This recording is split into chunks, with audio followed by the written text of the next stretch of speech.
Hello and welcome to my YouTube channel. I'm Natalie Saunderson, and this class is going to be breaking down 3 postures to help you get ready for headstand.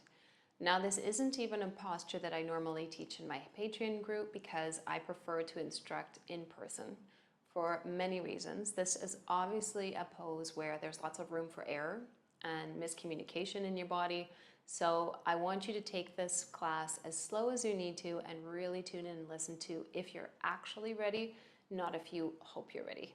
Okay, so this is a posture that I know many people really love to achieve on their mat. And the posture that I'm teaching you today is actually Shirshasana 2.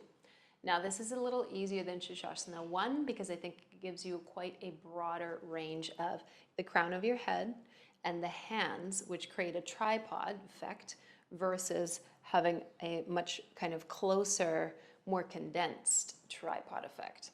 Okay, so when your entire body is holding the weight on your head, there's a couple of misconceptions here. It's not actually your head that's holding the majority of your weight. It's distributed through your arms and your upper body, but it's the legs that actually create this energetic lift out of dumping into your head. So we're always looking at different parts of the bodies that we're going to need to strengthen before we enter this pose. So the 3 poses that I chose specifically are Prasarita A, so wide-legged forward fold and creating that stance we're going to need when we're upside down. Forearm plank. Obviously, you need a lot of integration through your core to hold this safely, and integration in your inner lines of your legs. Okay, so it's not just about getting up there, it's about how fully easeful and relaxed you can remain while you're breathing up there, right? And the third one is Warrior One, because the legs are such an essential part to how steady you remain, and a variation with the upper body to again open your chest and prepare you for this pose. So let's get started, and then I'll break us down in a couple of ways to get into Shirshasana 2. So the first one that I want us to practice is the Prasarita. So for different people, depending on the length of your legs, you're going to make sure that you're not going too wide. Even if you can do side splits, I do not care. Bendy bodies are always invited to check your ego because it's very easy for you to actually go further than it's safe for your joints, right? And then you become more prone to injury a lot faster. So if you're a bendy body, what I invite you to do is actually work to integrate by pulling these inner thighs in and working more strength. My feet are going to turn slightly in, and if you don't know how to line up your feet, a really great way to keep yourself honest and in line is to take your heels to the back of the mat. Okay, so your toes are turned in. Now, if you're somebody who has a stance and a posture who kind of like falls forward and there's quite a large lower back curve, I'm going to ask you to push down right away, lift your knees, and pull your belly button up. Okay, let's all take our hands to our hips.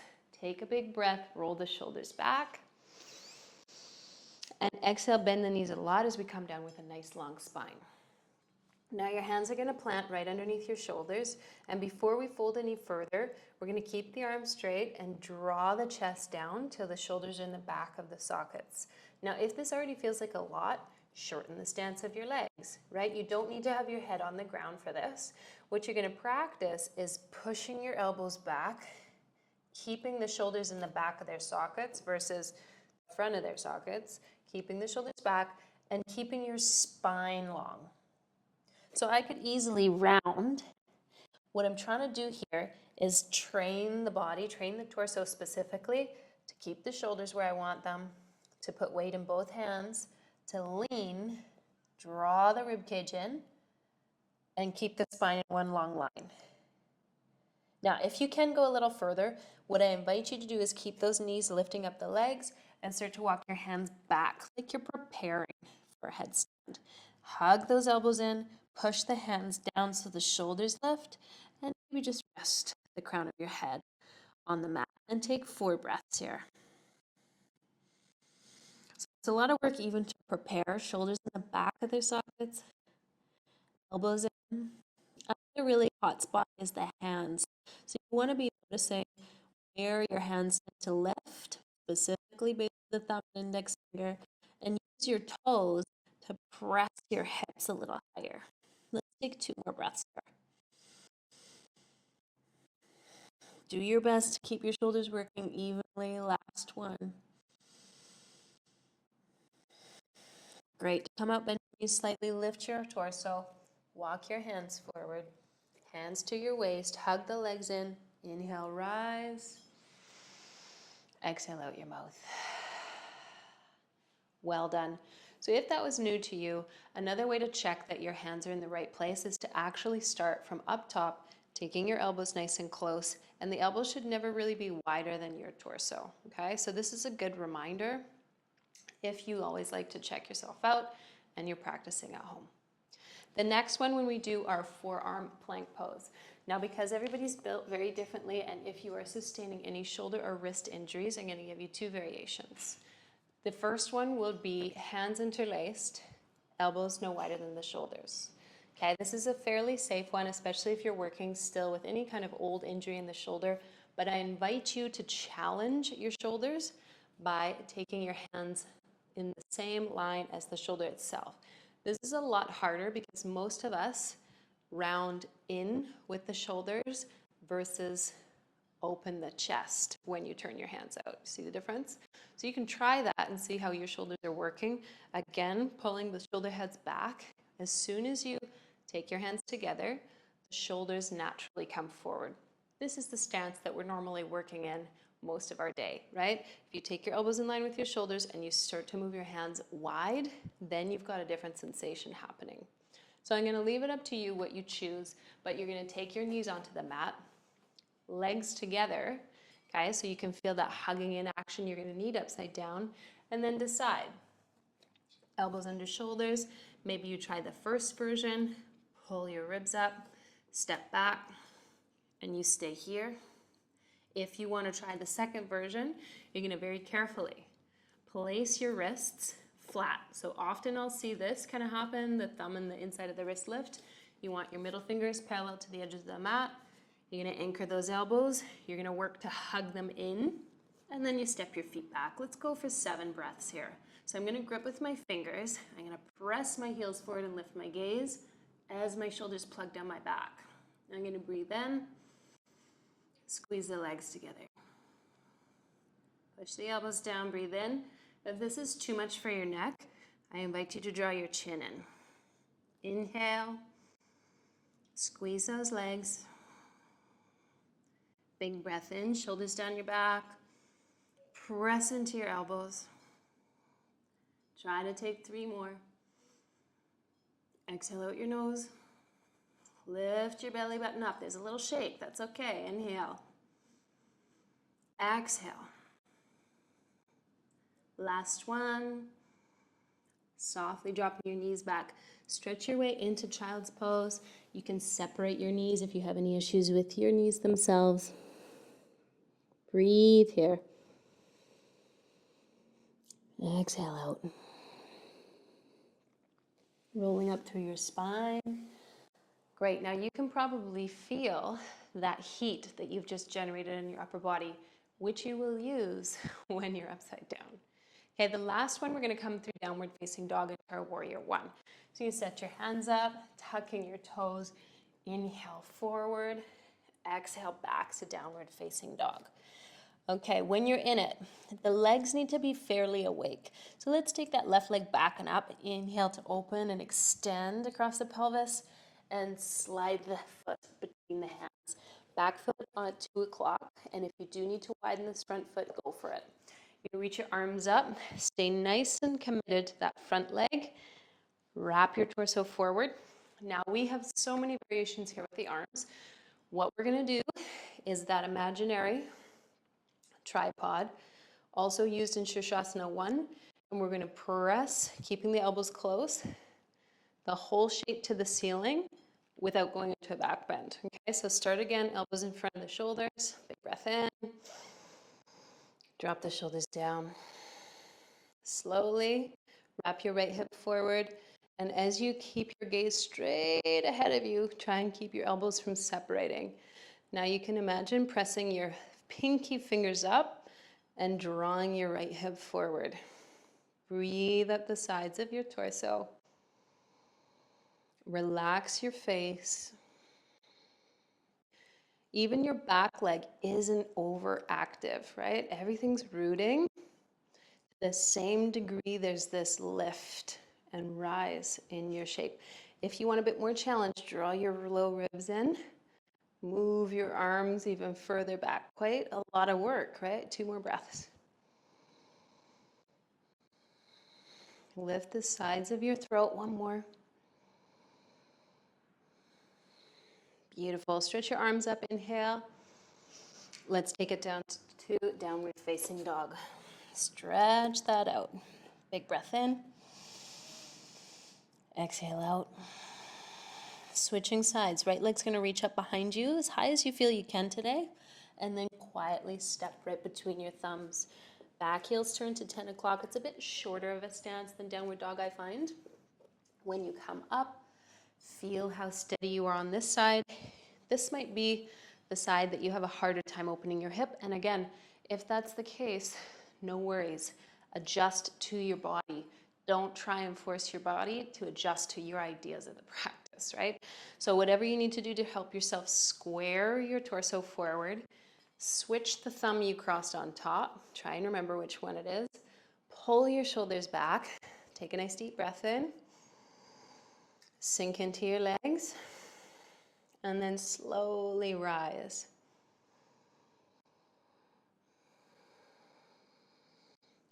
Good. Draw your low ribs in. Press up through your forearms. Soften into your shoulders. And breathe with a relaxed face. 5 breaths here.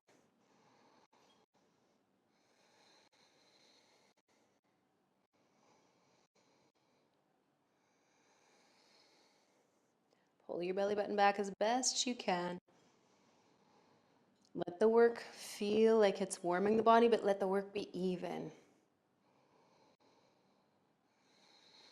No one part is overworking here. Last breath. Feel your feet. Root the heels. Inhale, raise the arms. Maybe lift your gaze. Exhale, downward facing dog, nice and slow. Good. Take 3 breaths here. Even out all 4 limbs. Draw your ribs up. Relax your face.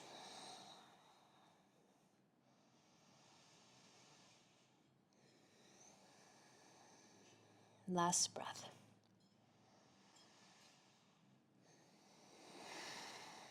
Inhale onto your tiptoes and then roll over, dropping your knees down gently and just feeling your torso upright.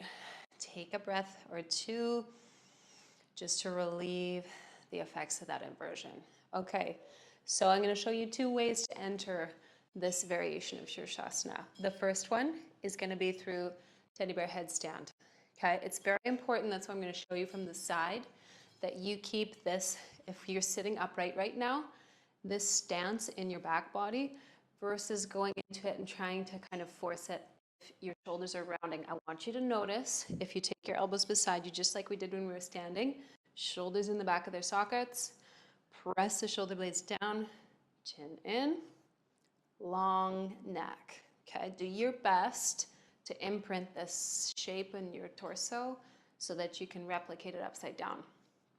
First thing I see on the mat always when we're in our prep is that the hands are going to lift, the inner hands. So I want you to commit to that now.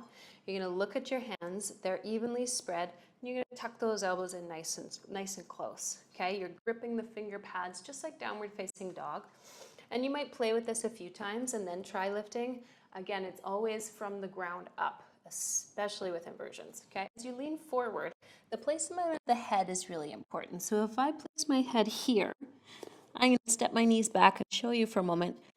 I don't have very much kind of support, let's say, from the forearms. The alignment, I have to work a lot harder to maintain. If I set my hands down, and I can begin anywhere, doesn't matter, hands are shoulder distance, I hug those elbows in, I walk my knees in, and I put the crown of my head down, not the forehead, and not the back of the head. Crown of the head down. I pull my elbows in, and I can see they're right above my wrists. And then I just lift my shoulders. Okay, I'm going to continue from here, shoulders in the back of their sockets, and I'm going to lift my knees. I might take a breath or two here. That's a great idea, just to see, okay, do I need to pull my shoulders up again or adjust my elbows any closer? Then I'm going to walk my feet and I'm going to try placing one knee on one arm. Okay, I'm going to notice, did I just collapse my shoulders? I'm going to lift my shoulders up. And then if you want to try playing with the other knee and take your toes together, this is really big, that your feet have an awareness of the other leg. Now I can refine this slightly once you're comfortable here, toes are spread, by pushing into the floor and using more core. Now I'm going to keep pushing my shoulders up the back. For those of you that want to practice further, I'm going to invite you to take your feet together, take a breath in, slowly lift your knees, draw them together, big breath in, pull your belly in and slowly start to unfurl your legs, knees above your hips first. Keep breathing, elbows in, spread your toes, top of the legs second, okay? So I'm not pointing my feet here. I'm hugging my legs in a lot. I'm pulling my belly back and I'm really focusing on my shoulders and my arms, okay? Take a breath. And I'm going to slowly come back down just the same way that I went up. Breathe in, bend the top of the legs. Exhale, folding knees to chest. My gaze has been steady the whole time. Separate the knees. And then maybe one at a time, lower onto my shins. Now I'm going to invite you right away to rest after that. If you want to take something underneath your forehead, just release the pressure and feel the flood of energy through your system. Don't go from intensity to intensity on your mat. Always take a moment just to shift gears.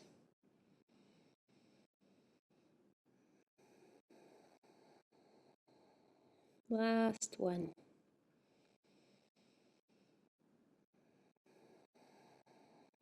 Okay, rolling yourself up slowly. Take a moment, upright. Breathe in, out. I can already feel this big warmth through my upper torso, shoulders, head, and neck. Okay, so the second way that we're going to enter it is through prosaritya with a wide legs. So that's sometimes known as saddle legs. I really suggest that you don't choose this variation unless you're very comfortable with your headstands. And then I'm going to give you a few pointers to refine that saddle entry. So let's begin. If we wanted to use the back of the mat, toes turned in. Now again, when we're upside down, when you're lifting your legs, try not to go into this, which is where most people kind of feel that the pose comes from, the core, right? So when you're lifting your legs, try and think of space between your sternum and your belly button the whole time, okay? So take your stance again, not too far, legs are super active, and check in with the distance of your hands. Lift your heart, breathe in. Relax your face. Exhale, slowly lower down. Okay, so your hands are going to come underneath your shoulders. Look forward. Got room behind me. And I'm going to press my shoulders back and start to lower my head down. Now I'm going to check before anything else happens that when the crown of my head is down, are my elbows above my wrists? Yes. Now most of us are going to have to work really hard to keep our shoulders away from the earth. Okay, so that's the first step. Second step, push your hands down just to lift your heels up. Second step. Third step, pull your tailbone back until you can hover your feet. Fourth step, keep breathing. Press the outside of your feet wide. Okay, now I'm pressing my feet wide, but I'm hugging my elbows in to press my shoulders up. Keep breathing. Maybe you play with this a few times and come down. If you want to go all the way up, pull your hips back slightly, spread your toes. Keep hugging those elbows in. Keep breathing. Keep breathing. And let your feet find each other above you. Thing to note here, squeeze the legs as one. You can even bend the knees softly. Push the shoulders up your back. Observe.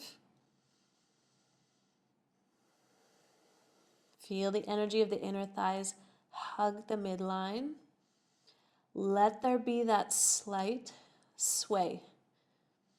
Don't fight it, don't panic. Let the body reorientate in this alignment. Press into your hands evenly. Let's take one more breath here. To come out, exhale, pull your belly in strongly and start to widen your legs. Press out from the insides of the feet. Sparkle through your toes. Slowly keep lifting your hips up, scooping the toes down. Okay, this is all hip. Okay, as you touch down with your feet, you're going to inhale up halfway, walking your hands forward. Draw your knees together. Sit back on your heels and exhale. You made it. Hands on your thighs, 3 big breaths.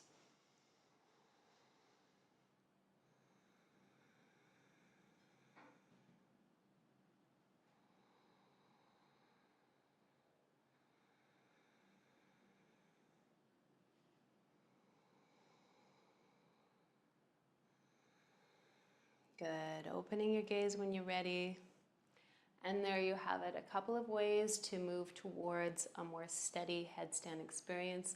I'm going to suggest as well that you don't really try this video if you have had any irregular sleep the night before, if you've had any substances, if you've just had a coffee.